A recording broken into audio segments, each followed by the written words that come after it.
kuniga 60 tadan 100 tagacha soch to'kilishi bu norma holat hisoblanadi. Buni bilarmidinglar? Ko'plar vahimaga tushadi. Lekin haqiqatdan kundan kun soch to'kilish muammolari bilan ko'pchilik murojaat qilishyapti.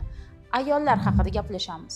Ayollarda soch to'kilishining eng asosiy sabablari bu birinchi navbatda yod moddasini yetishmovchiligi hamda qalqonsimon bez kasalliklari.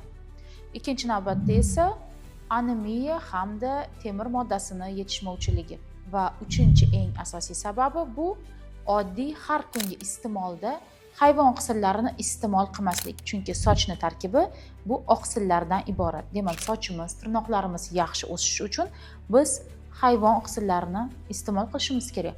Qalqonsimon bez, yod, qon kam ko'pligi, temir moddasi yetishmovchiligi balki umumiy oqsil tahliliga ham ahamiyat berishingizni so'rayman. Men doktor Gulamova va meni blogimda salomatlik haqida ma'lumotlarga ega bo'lishingiz mumkin. Agar sizni qiziqtirgan savollar bo'lsa, direktga yozib qoldiring va men ularga albatta javob beraman.